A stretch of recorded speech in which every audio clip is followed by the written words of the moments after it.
Chapter जिसके लेखक हैं पुन्नमलाल पुन्नालाल बख्शी। इस ये चैप्टर क्या लिखूं, तो पहले लेखक का एक संक्षिप्त परिचय देख लेते हैं। जन्म होता है 27 मई 1894 में। स्थान है खैरागढ़ जबलपुर। पिता पुन्नालाल बख्शी हैं। 27 दिसंबर 1971 को इनकी मृत्यु हो जाती है। खड़ी बोली भाषा है इनकी और संपादन सरस्वती और छाया पत्रिका का किया। इनकी रचनाएं जरूर देख लीजिए, क्या है, आप रचनाओं को विशेष ध्यान दीजिए। जो रचनाएं यहाँ आपके बुक के जो लेखक है उन्हीं में से पूछी जाने के चांसेस ज्यादा होते हैं। जैसे निबंध, परिजात, पंचपात्र, पद्मावन, मकर बिंदु, कुछ बिखरे पन्ने, मेरा देश। कहानी क्या है, झलमला अंजलि। आलोचना, विश्व साहित्य, हिंदी साहित्य विमर्श, साहित्य शिक्षा, हिंदी उपन्यास साहित्य, हिंदी कहानी साहित्य, विश्व साहित्य, प्रदीप, प्राचीन और अर्वाचीन कविताओं का आलोचनात्मक अध्ययन, समस्या और समाधान, पंचपात्र, पंचरात्र, नवरात्र, यदि मैं लिखता। नाटक क्या है, अन्नपूर्णा का अनुवाद है। उन्मुक्ति के बंधन,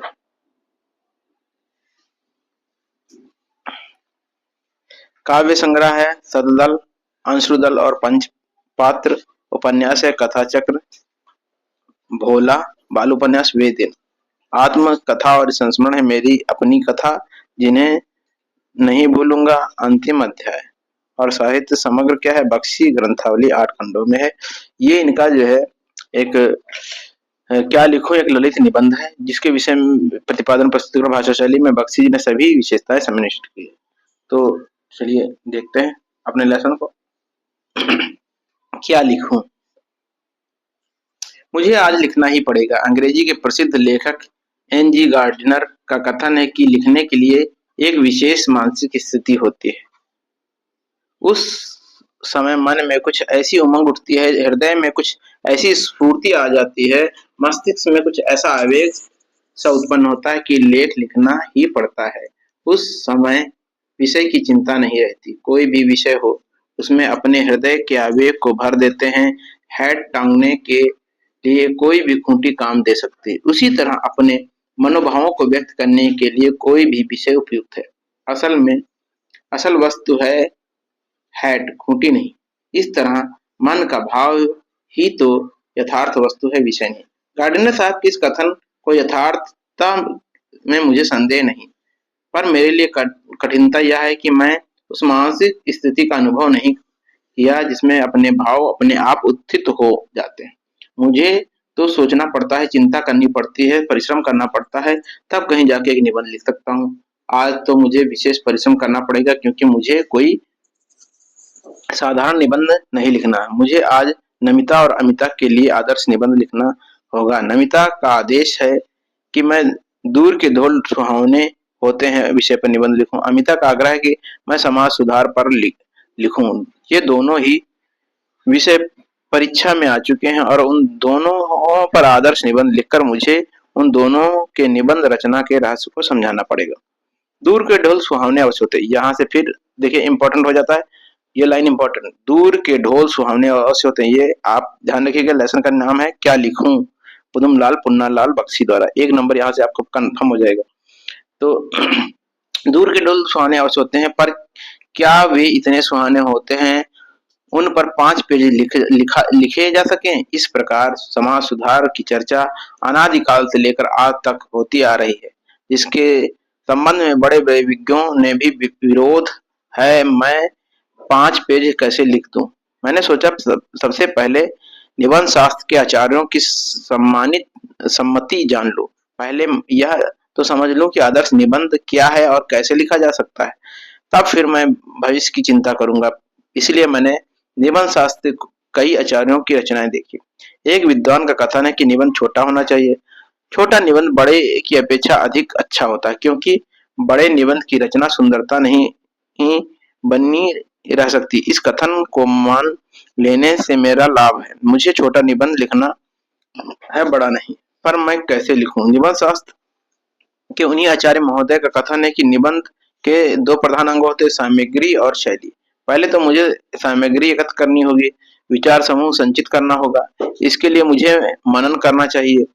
यह तो सच है कि जिस विषय को अच्छा अध्ययन किया है, उसके मस्तिष्क में विषय के विचार आते हैं। पर यह कौन जानता है कि दूर के ढोल सुहावने भी निबंध लिखने की आवश्यकता होगी। यदि यह बात पहले ज्ञात होती तो पुस्तकालय जाकर इस विषय पर अनुसंधान कर लेता, पर अब समय नहीं है। मुझे तो यहीं बैठकर 2 घंटे में 2 निबंध तैयार कर देने होंगे। यहाँ तो यहाँ ना तो विश्वकोश है और ना कोई ऐसा ग्रंथ इसमें से इन विषयों की सामग्री उपलब्ध हो सके। अब तो मुझे अपने ही ज्ञान पर विश्वास कर लिखना होगा। विज्ञों के कथन के निबंध लिखने के पहले उसकी रूपरेखा बना लेनी चाहिए। अतः सबसे पहले मुझे दूर के ढोल सुहावने की रूपरेखा बनानी है।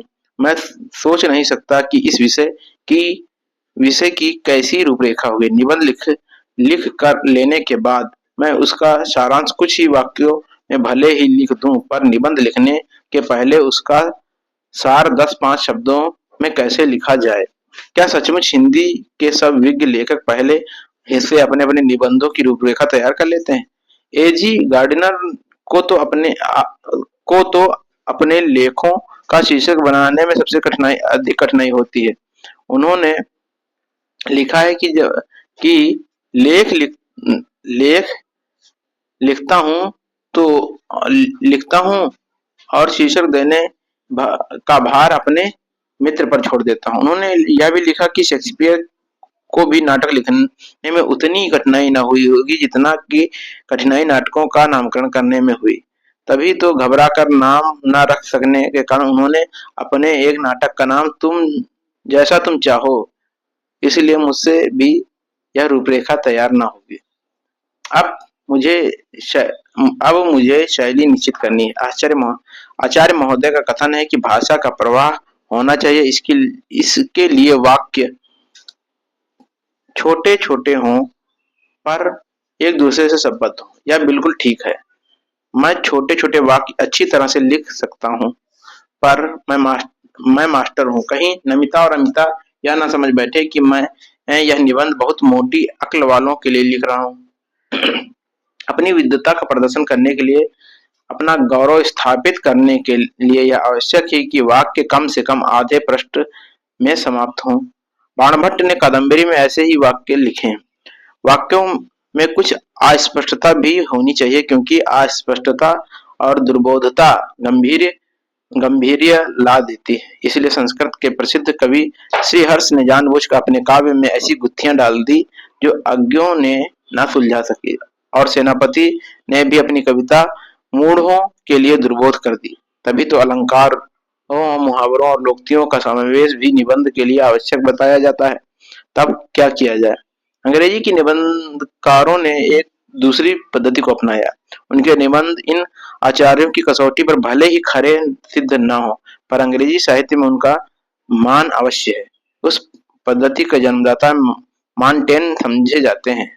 उन्होंने स्वयं जो कुछ देखा, सुना और अनुभव किया, उसी को अपने निबंध में लिपिबद्ध कर दिया। ऐसे निबंधों की सबसे बड़ी विशेषता यह है कि वे मन की स्वच्छंद रचनाएं हैं। उनमें न कवि की उद्दत कल्पना रहती है और न आखिका लेखक की सूक्ष्म दृष्टि, और न विज्ञों के गंभीर तर्कपूर्ण विवेचन। उन लेखकों की सच्ची अनुभूति रहती है। उनमें उसके सच्चे भावों की सच्ची अभिव्यक्ति होती है। उनमें उनका उल्लास रहता है। ये निबंध तो उनके मानसिक स्थिति में लिखे जाते हैं, जिनमें ना ज्ञान की गरिमा रहती है और ना ही कल्पना की महिमा, जिसमें हम संसार को अपनी दृष्टि से देखते हैं और अपने ही भाव से ग्रहण करते हैं। तब इसी पद्धति का अनुसरण मैं भी क्यों ना निबंध लिखूं, पर मुझे तो 2 निबंध लिखने होंगे। मुझे अमीर खुसरो की एक कहानी याद आई। एक बार प्यास लगने पर वे कुएं के पास पहुंचे और वहां 4 औरतें पानी भर रही थी। पानी मांगने पर पहले उन्होंने एक ने खीर पर कविता सुनाने की इच्छा प्रकट की, दूसरे ने चरखे पर, तीसरी ने कुत्ते पर और चौथी ने ढोल पर। अमीर खुसरो प्रतिभावान थे। उन्होंने एक ही पद में चारों की इच्छाओं की पूर्ति कर दी। उन्होंने कहा, क्या कहा? खीर पकाई जतन से, चरखा दिया चलाए। मतलब खीर भी आ गया, चरखा भी आ गया। आया कुत्ता खा गया, तू बैठी ढोल बजा। मुझमें अमीर खुसरो की प्रतिभा नहीं है, पर उसकी इस पद्धति को स्वीकार करने से मेरी कठिनाई आधी रह जाती है। मैं भी एक निबंध इन दोनों विषयों का समावेश करा दूंगा और एक ही ढेले से दो चिड़ियों मार लूंगा। दूर के ढोल सुहावने होते हैं क्योंकि उनकी यहाँ से इम्पोर्टेंट, दूर के ढोल सुहावने होते हैं किंतु उनकी कर्कशता दूर तक नहीं पहुंचती। ये दूर जहाँ ढोल वगैरह आपका आ रहा है तो समझ जाइएगा ये किस लेखक का है, क्या लिखूं है, और पुदुमलाल पुन्नालाल बख्शी का है। जब ढोल के पास बैठे लोगों के कान के पर्दे फटते रहते हैं तब दूर किसी नदी के तट पर संध्या गीत किसी दूसरे के कान में वही शब्द मधुरता का संचार कर देते हैं। ढोल के उन्हीं शब्दों को सुनकर वह अपने हृदय में किसी के विवाह उत्सव का चित्र अंकित कर लेता है। कोलाहल से पूर्ण घर के कोने में बैठी हुई लज्जाशीला नववधु की कल्पना में वह अपने मन में कर लेता है। उस नववधु के प्रेम, उल्लास, संकोच, आशंका और विषाद से युक्त हृदय के कंपन ढोल की कर्कश ध्वनि को मधुर बना देते हैं, क्योंकि उसके साथ आनंद के करवल, उत्सव एवं प्रमाद और प्रेम के संगीत ये तीनों मिले रहते हैं। तभी उनकी कर्कशता समीपस्थ लोगों को कटु नहीं प्रतीत होती, दूरस्थ लोगों के लिए तो अत्यंत मधुर बन जाती है। जो तरुण संसार के, यहाँ से फिर इम्पोर्टेंट है, जो तरुण संसार के संग्राम से दूर है उन्हें संसार का चित्र बड़ा ही मनमोहक प्रतीत होता है। जो वृद्ध हो गए हैं उन्हें अपनी बाल्यावस्था और तरुणावस्था से दूर हट गए हैं, उन्हें अपने अतीत काल की स्मृति बड़ी सुखद लगती है। वे अतीत के स्वप्न देखते हैं और तरुणों के लिए भविष्य उज्जवल रहता है और वैसे ही वृद्धों के लिए अतीत। वर्तमान में दोनों का असंतोष होता है। तरुण भविष्य के वर्तमान में लाना चाहता है और वृद्ध अतीत को खींचकर वर्तमान में देखना चाहता है। तरुण क्रांति का समर्थक होता है, वृद्ध अतीत गौरव का संरक्षक होता है। इन्हीं दोनों के कारण वर्तमान सदैव क्षुब्ध रहता है और इसी से वर्तमान काल सदैव सुधार का काल बना रहता है। मनुष्य जाति का इतिहास का कोई ऐसा काल नहीं हुआ जब सुधारों की आवश्यकता न हुई हो। तभी तो आज तक के कितने सुधारक हो गए, पर सुधारों का अंत नहीं हुआ। भारत के इतिहास में बुद्ध देव, महावीर, स्वामी नागार्जुन, शंकराचार्य, कबीर, नानक, राजा राम मोहन राय, स्वामी दयानंद, महात्मा गांधी में ही सुधारकों की गणना समाप्त नहीं होती। सुधारकों के दल नगर नगर, गांव गांव में होता है। सच यह है कि जीवन के नए नए क्षेत्र उत्पन्न होते जाते हैं और नए नए सुधार हो जाते हैं। न दोषों का अंत होता है न सुधारों का। कभी सुधार थे वो आज दोष हो गए और उन सुधारों को फिर नव सुधार किए जाते हैं। तभी तो यह जीवन गतिशील माना गया है। हिंदी में प्रगति साहित्य का निर्माण हो रहा है, प्रगतिशील साहित्य का निर्माण हो रहा है, जिसके निर्माता यह समझ रहे हैं कि उनके साहित्य में भविष्य का गौरव निहित है, पर कुछ समय पहले के बाद उनका यह साहित्य भी अतीत का स्मारक हो जाएगा और आज जो तरुण है वही वृद्ध होकर अतीत का गौरव का स्वप्न देखेंगे। उनके स्थान में तरुणों का फिर दूसरा दल आएगा और भविष्य का स्वप्न देखेगा। दोनों के ही स्वप्न सुखद होंगे क्योंकि दूर के ढोल सुहाने होते हैं। ये लिखा है पुदुमलाल पुन्नालाल बख्शी ने। अब इसमें देखिए जो इम्पोर्टेंट है जिनसे पूछा जाता है प्रश्न, पहले क्या है, मुझे लिखना पड़ेगा कि निबंध गार्डनर का कथन है। तो आप इसको लिखने के लिए आप पूरा तो लिखना नहीं होगा, पहली लाइन मुझे आज लिखना ही पड़ेगा डॉट डॉट डॉट, फिर विषय नहीं है, ये खत्म। इसमें पहले अगर गद्यांश का संदर्भ लिखिए तो प्रस्तुत पंक्तियां हमारी पाठ्य पुस्तक हिंदी के गद्य खंड से क्या लिखूं नामक शीर्षक से अवतरित है, जिसके लेखक पुदुमलाल पुन्नालाल बख्शी जी हैं।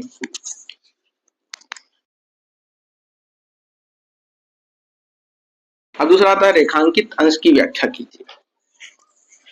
तो रेखांकित अंश की व्याख्या देखते हैं क्या है। लिखने की एक विशेष मानसिक स्थिति होती है।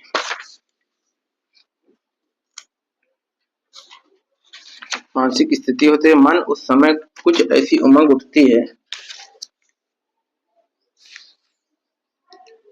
जो हृदय को कुछ स्फूर्ति आ जाती है, मस्तिष्क में कुछ आवेग सा उत्पन्न हो जाता है। लिखना ही पड़ता है। उस समय चिंता नहीं रहती, कोई विषय भी हो उसमें अपने हृदय का आवेग को भर ही देते हैं। तो इसमें क्या हो, लेखन के लिए विशेष प्रकार की मानसिक स्थिति का होना आवश्यक होता है।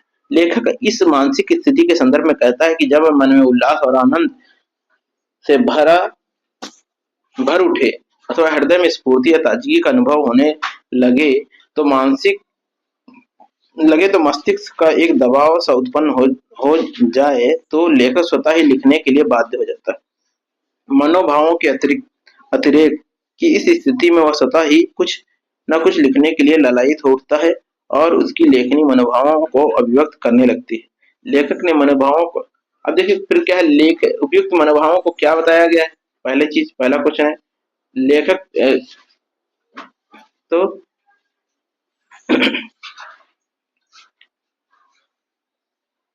निबंध को लिखने, तीसरा लेखक ने मनोभावों को यथार्थ वस्तु बताया। मनोभावों को व्यक्त करने के लिए किसी विषय की आवश्यकता पड़ती है, ठीक उसी प्रकार मनोभावों को व्यक्त करने के लिए भी किसी विषय की आवश्यकता होती है। ऐसे निबंध की सबसे बड़ी विशेषता है वे मन स्वच्छंद रचनाएं हों, उनमें कविता का उद्दंड कल्पना रहती है, आख्याक लेखक की सूक्ष्म दृष्टि और का गंभीर कर्कपूर्ण विवेचन, इनमें लेखक की सच्ची अनुभूति रहती है। ये निबंध उस मानसिक स्थिति में लिखे जाते हैं जिनमें ज्ञान की गरिमा होती है, कल्पना की महिमा। हम इस संसार में अपनी दृष्टि को देखते हैं और अपने ही भाव ग्रहण करते हैं, तो ये इम्पोर्टेंट है। इसके बीच वो देखिए लेखक हैं तो संदर्भ तो लिख ही लेंगे, आपको बताया गया। इसमें रेखांकित पंक्तियों का क्या अर्थ है और जो आएंगे तो आपको इसी में से मिलेंगे, आप इसी में से ही देख के समझ के लिखना है और एक क्वेश्चन रहेगा जो इसी में से लिखना है।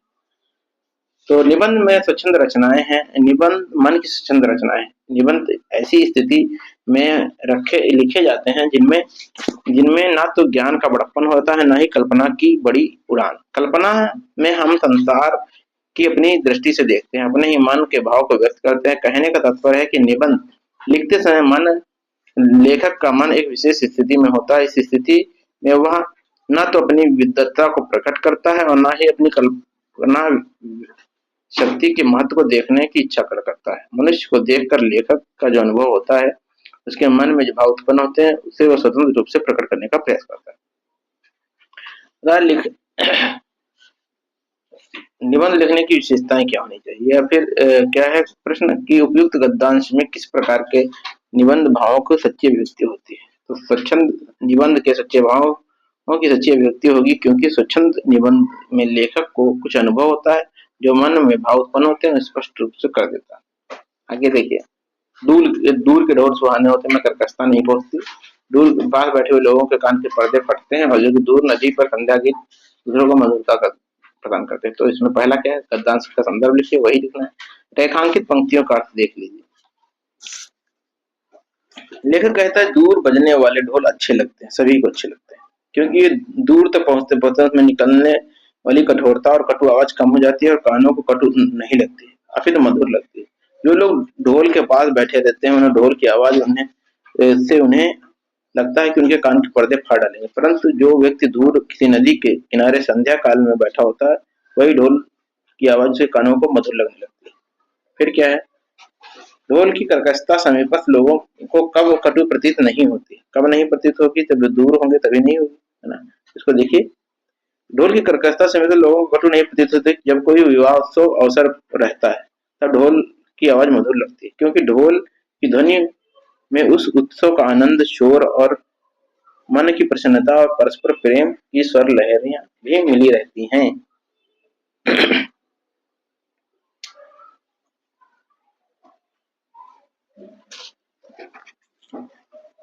देखिए, मनुष्य का कोई इतिहास काल ऐसा नहीं हुआ जिसमें सुधारों की आवश्यकता न रही हो। तो ये भी किसका है, पुन्नालाल पुन्नालाल बख्शी का है। इसमें सत्य है कि जीवन के नए क्षेत्र उत्पन्न होते जाते हैं और नए नए सुधार होते जाते हैं। दोषों का अंत होता है और सुधारों ना दोषों का अंत होता है, ना सुधारों का अंत होता है। तो इसमें भी क्या लिखूं, संदर्भ में वही लिखेंगे।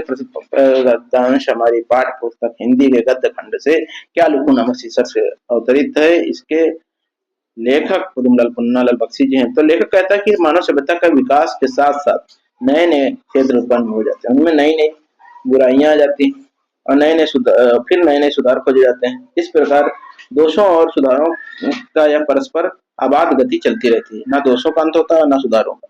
क्योंकि आज जो सुधार हुए हैं, कल परिस्थिति बस जाने के कारण कुछ परिस्थितियां बदलेंगी, वही सुधार जो दोष बन जाएगा, फिर इनको लिए नए सुधार फिर होंगे। तो इसलिए दोषों का ना अंत होता है, ना सुधारों का अंत होता है। फिर क्या है क्वेश्चन?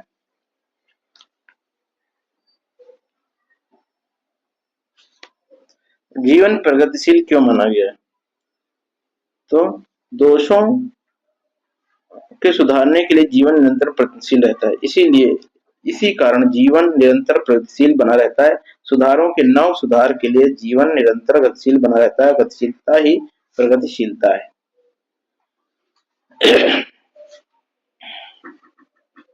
हिंदी के प्रगतिशील साहित्य का निर्माण हुआ। अब यहाँ पर ये जो इम्पोर्टेंट लग रहा है मुझे, मैंने बता दिया, आप इसे देख लीजिएगा।